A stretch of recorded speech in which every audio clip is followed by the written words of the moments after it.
Annie Suwan had spent years adjusting to life in America with her husband, David Toborowsky. From their financial struggles to their deep cultural differences, their love story had been anything but smooth. But through it all, they had remained solid. And now they were about to start a new chapter, parenthood. The moment Annie found out she was pregnant, she and David were overwhelmed with joy. They had spent years hoping for a child, even considering fertility treatments when things didn't happen naturally. But now it was finally happening.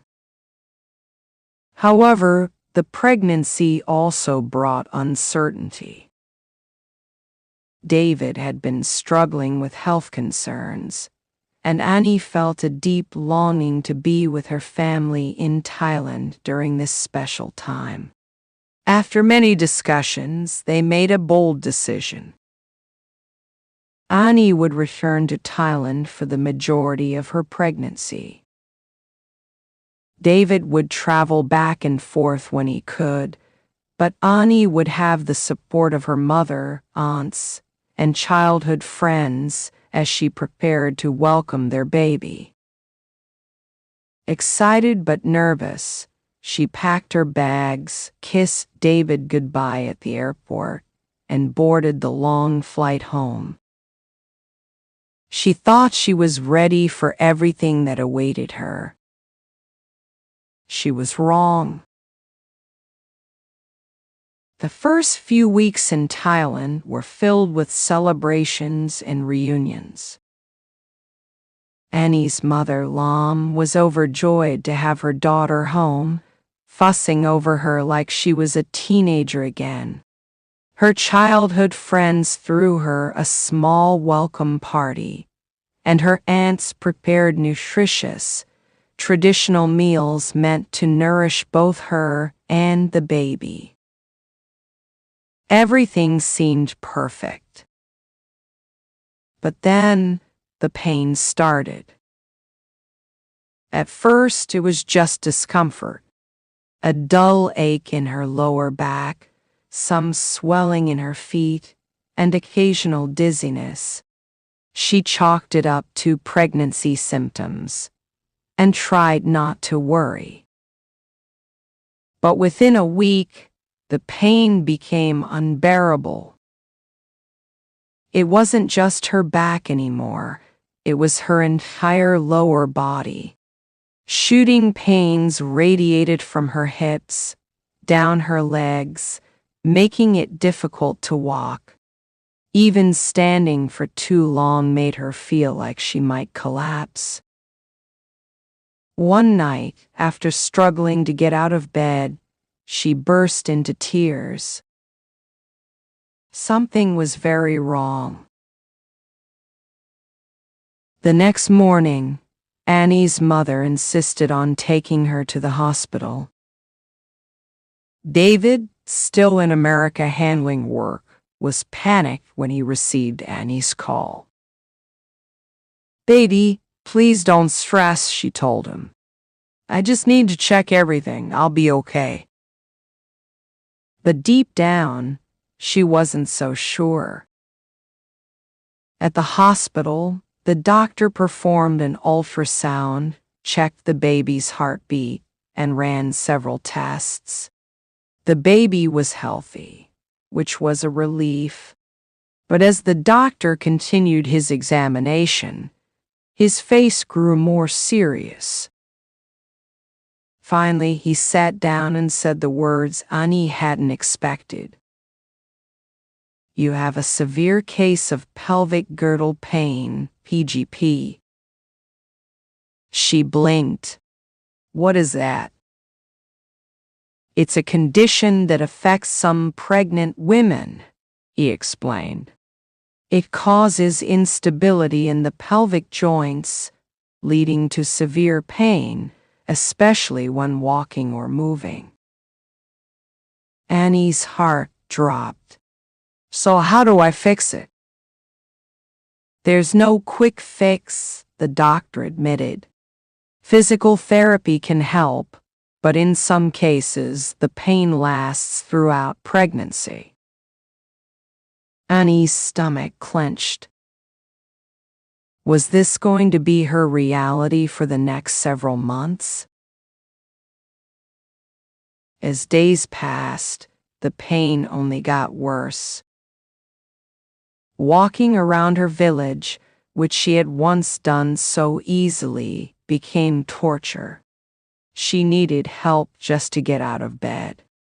Even sitting for too long sent waves of discomfort through her body. David was desperate to be by her side, but his next flight wasn't for another 2 weeks. "I feel so useless," he told her on FaceTime. "I should be there, taking care of you." Annie forced a smile. "You're taking care of me, you always do." But in reality, she felt helpless. One night, after barely sleeping due to the pain, she made a decision. She would go back to America early. She needed access to better medical care, and most importantly, she needed David.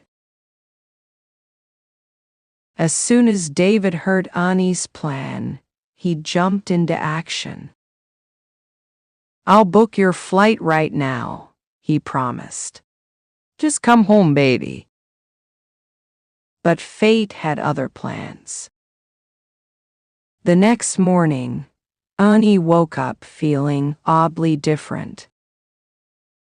For the first time in weeks, the pain wasn't as bad.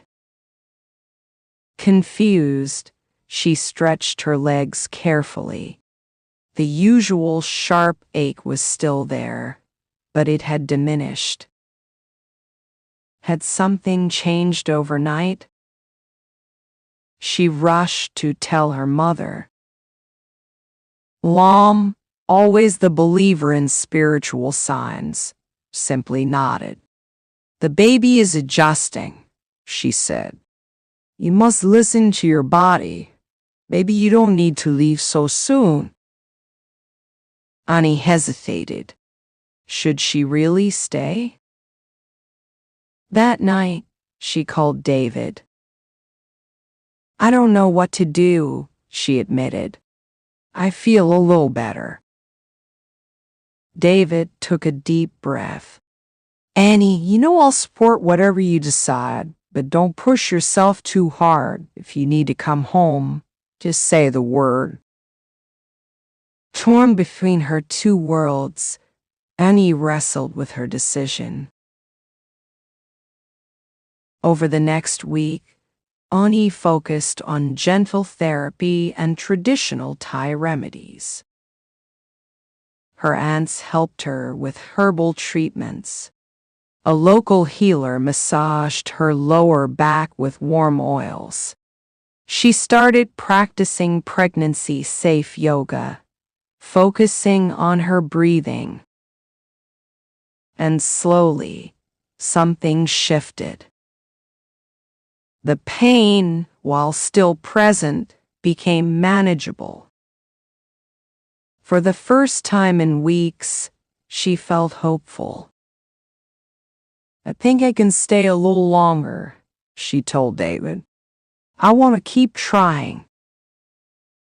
David smiled. "That's my strong Annie."